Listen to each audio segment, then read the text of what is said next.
देखिए अभी जो हम एनालिसिस करेंगे वो जीबीपी एयूडी का करेंगे एंड इसके टारगेट मुझे बहुत अच्छे दिख रहे हैं एंड प्राइस जो है एक रेंज का ब्रेकआउट हुआ है बहुत ब्यूटीफुल ब्रेकआउट है इसका। जब इतना मैं ब्यूटीफुल अगर वर्ड यूज करता हूँ समझ लो कुछ बड़ा होने वाला है। नहीं तो चार्ट के अलावा मैं किसी को ब्यूटीफुल नहीं बोलता, वैसे सारे इंसान ही ब्यूटीफुल है क्योंकि हमारा काम ही वही है। तो मैं अगर आपको दिखाऊं ये स्क्रिप्ट, बहुत ही हेल्दी बाइंग प्रेशर है। क्या है? हेल्दी। हेल्दी एक बाइंग प्रेशर। देखिए प्राइस कंटिन्यूअसली एक अच्छा खासा इसमें डाउनफॉल था, ये वाला, ये देखेंगे ना। बट प्राइस क्या कर रहा है मंथली के अंदर? बिल्डअप चल रहा है। ठीक है। ठीक है, आपको उतना समझ में नहीं आएगा मंथली से, आपको मैं सीधा सीधा आपको चार्ट दिखाता हूँ वीकली का। समझ में ज्यादा आपको आएगा डेली से। ठीक है। वीकली के अंदर क्या हुआ, जीबीपी एयूडी के अंदर क्या हुआ, ये आजकल में इतने ट्रेड अच्छे क्यों बता पा रहा हूँ, किसी ने सोचा? और ज्यादा मतलब बहुत ही ज्यादा 90 डिग्री वाला सारे मुंह चार्ट पे छह छह घंटे बैठ। सेटअप सेटअप जैसा कुछ होता ही नहीं है। ऐसा क्या सेटअप होता है? चार्ट पे टाइम स्पेंड कर रहे हैं, देख रहे हैं कौन सी स्क्रिप्ट भाग रही है, कौन सी मूव करे। मीन्स चार्ट पे टाइम स्पेंड कर रहे हैं, मेहनत कर रहे हैं। ये जो आपका मैं आपको दिखाता हूँ, मैं इतना, क्योंकि मैं है ना हमेशा क्लोजिंग को बिलीव करता हूँ कि प्राइस जहां पे क्लोज हो जाए मेरे लिए वो इंपॉर्टेंट पॉइंट है। जहां पे क्लोज है, वीक को मैं अनफेयर हाइज एंड लोज मानता हूँ और वो डिमांड एंड सप्लाई के लिए ठीक है। नए बंदे वीक में फंसते हैं एंड क्लोजिंग से ही आपको प्राइस पकड़ना होता है। अगर मैं बात करूं अप्रैल 2020 से लेकर के अभी क्या चल रहा है, जुलाई चल रहा है। 3 ईयर का 3 ईयर का कंसोलिडेशन पीरियड है। क्या है? 3 ईयर्स का कंसोलिडेशन पीरियड के ऊपर वीकली की क्लोजिंग आई है। समझ में? एंड मैं इसको आज और कल ऑब्जर्व कर रहा था बस। मैं क्या कर रहा था, मैं कल भी देख रहा था, आज भी देख रहा था। मैंने बोला कि मैं देखता हूँ इसमें क्लोजिंग कैसे आती है, उसके बाद मैं डिसीजन लूंगा कि इसको हमें लॉन्ग करना है या नहीं करना है।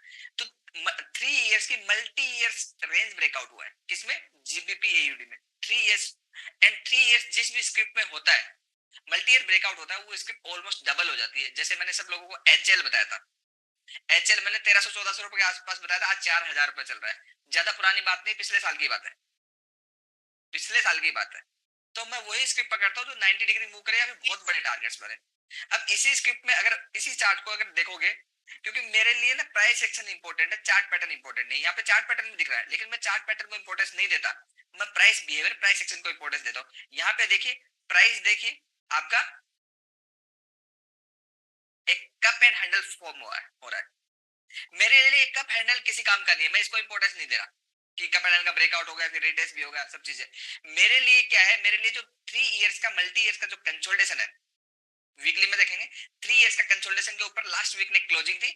देन मैं इसको 2 दिन और देखना चाहता था डेली टाइम फ्रेम में। जब मैंने इसको देखा डेली में क्लोजिंग आ गई, उसके बाद मैं 2 दिन इसलिए देखना चाहता था कि प्राइस आपका रिटेस्ट करके अगले दिन क्या उसके ऊपर क्लोजिंग देता है डेली। मेरे लिए प्राइस कंफर्म हो गया, मैं डेली में देख रहा हूँ 3 मल्टी ईयर का consolidation and big breakout. And अब आपके लिए इंपॉर्टेंट डिमांड क्या हो गया, ये वाला, ये आपका डिमांड है इंपॉर्टेंट। समझ में? एंड सप्लाईज दूर दूर तक नहीं है, इस साइड देखोगे ना, ये है, उसके अलावा कोई सप्लाईज नहीं इसमें। तो एक कैंडल अच्छी वाली हेल्दी ग्रीन बन सकती है, बट जिस तरीके से मंथली के अंदर बाइंग प्रेशर है, क्योंकि मंथली का बाइंग प्रेशर भी तो देखना ना, जिस तरीके से इसमें बाइंग प्रेशर है उस तरीके से कोई मायने नहीं रखता है ये वाला लेवल, ये रुकेगा यहाँ पे, ये वाला जो लेवल है यहाँ पे रुकेगा। बट ये लेवल मायने नहीं रखता क्योंकि आपका लॉज प्रोटेक्ट हो रहा है, इस बार इसका ब्रेकआउट होगा, मींस ये इससे भी ऊपर जाएगा। मेरे लिए एक्चुअल टारगेट ये बनता है, ये वाला मेरे प्राइस बिहेवियर, और मैं प्राइस बिहेवियर के अकॉर्डिंग जो भी चीज बोलता हूँ वो बहुत अच्छी जाती है। तो ये देख लीजिए, मार्किंग से पैसा नहीं बनता कि आपने सपोर्ट और रेजिस्टेंस मार्क कर लिया, डिमांड एंड सप्लाई, मार्किंग से नहीं, टॉप डाउन अप्रोच मार्केट का आपको buying pressure, selling pressure, price behaviour and closing opening सब चीजें को कंसीडर करना पड़ता है। देन आपको एक अंडरस्टैंडिंग होती है। अगर वो आपको अंडरस्टैंडिंग है, वो एक करेक्ट एजुकेशन के बाद आती है, तो आपको बहुत अच्छा पैसा बनेगा, नहीं तो नहीं बनेगा। तो मेरे लिए ये वाला लेवल पे रुक सकता है, लेकिन मेरे लिए कोई इंपॉर्टेंट लेवल नहीं है। मेरे लिए मेरे लिए यहाँ तक जाएगा, कहने का मतलब आप देखो यहाँ तक कितनी ग्रीन कैंडल बन सकती है। समझ में? अगर डेली की देखो तो कितने ग्रीन कैंडल में और कितना कैपिटल गेन हो सकता है फॉरेक्स के अंदर, अगर आप इस स्क्रिप्ट पे भी लगे रहो। आपका 1 लाख का कैपिटल भी है तो आने वाला टाइम यहाँ तक जाते पूछेगा तब तक 1 करोड़ हो चुका होगा। हम करते हैं यार। मैं 5000 यूएसडी से मैंने 53,000 यूएसडी विड्रॉ किए आफ्टर 2 वीक्स। आज ही मैंने बंद किया कि अब ट्रिप करेंगे, तब तो फिर ट्रेड नहीं कर सकते ना, क्योंकि आप लोगों को सिखाना, ट्रिप का मोटिव वही है कोलकाता वाले, कि आप लोगों को एक सपोर्ट दे, एक मोरल सपोर्ट दे, एक मेंटल सपोर्ट दे, एक साइकोलॉजिकल सपोर्ट दे, ताकि आप आगे बढ़ो। बहुत अच्छा कर रहे हो, तभी मैंने ये प्लान किया। तो कहने का मतलब ये बहुत अच्छा है, बस इसके नीचे किसी भी दिन क्लोजिंग नहीं आनी चाहिए, क्योंकि एक रिस्क मैनेज भी तो चल के चलना है ना। 100% तो मार्केट में कुछ नहीं हो सकता, 99.99 में बोल सकता हूँ कि होगा, ठीक है। 100% जैसा कोई गारंटी नहीं दे सकता किसी भी चीज की। तो ये आपका स्टॉप लॉस रहेगा, ये वाला लेवल, इसके नीचे कभी भी क्लोज नहीं हुआ प्राइस, आप चाहे वो ऐसे चले चाहे वो ऐसे चले, ये जाएगा तो इधर ही। तो कहने का मतलब आपको अगर ये व्यू मिल गया, तो ये व्यू तो आपको मुझे लगता है कितने दिन का मिल गया, मंथली में देखूंगा तो, मंथली में अगर मैं देखूं तो आपको व्यू है अगले 3 महीने तक के लिए, तो कोई दिक्कत नहीं है इसमें। जीबीपी एयूडी में, तो जीबीपी एयूडी में अगर आपकी रन की वेव जब भी हो, अब आपको पता है ना रन की वेव में काम करना है, पुल बैक की वेव में काम करना है, समझ में? कि मीन्स आपका प्राइस जाएगा 2-4 दिन के लिए पॉज हो जाएगा, ठीक है, उसके बाद जैसे ब्रेकआउट करेगा फिर ले लेना, या फिर नीचे ब्रेक डाउन करेगा किसी डिमांड पे आएगा फिर ले लेना। कहने का मतलब इसको छोड़ना नहीं है। तो अगले 3 महीने तक एक बड़ा पैसा बनेगा या नहीं बनेगा, आपको तो मैं ऐसे बता दूंगा कौन से लेवल से ट्रेड करना है। जिसको प्राइस एक्शन आता है उसको तो ट्रेड करने में कोई इश्यू नहीं है ना, स्ट्रक्चर कितना बिल्डअप हो रहा है इसमें, ब्यूटीफुल स्ट्रक्चर बिल्डअप हो रहा है, स्ट्रक्चर का ब्रेकआउट हुआ है, तो इसको छोड़ना नहीं है।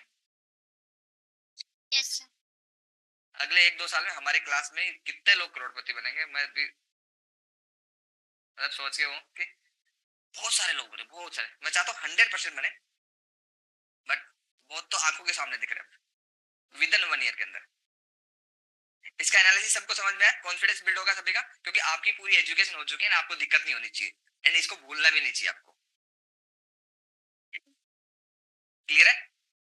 Yes sir. GPPUD strong technical analysis है, मिस मेरा ऐसा नहीं कि अभी मैंने किया और बता दिया, मैं देखता हूँ चीजें, टाइम लगाता हूँ, टाइम स्पेंड करता हूँ, समझता हूँ, उसके बाद निकाल के लाता हूँ। ऐसे मजाक की बात थोड़ी कि रोज ट्रेड बताओ, रोज 90 डिग्री मूव दे दो, बता दे कोई इंडिया में कोई भी है तो बंदा कि रोज ट्रेड बताए और पब्लिक ग्रुप में बताए, फ्री में बताए और 90 डिग्री से जाए, उसके पीछे मेहनत है, फ्री का नहीं है वो।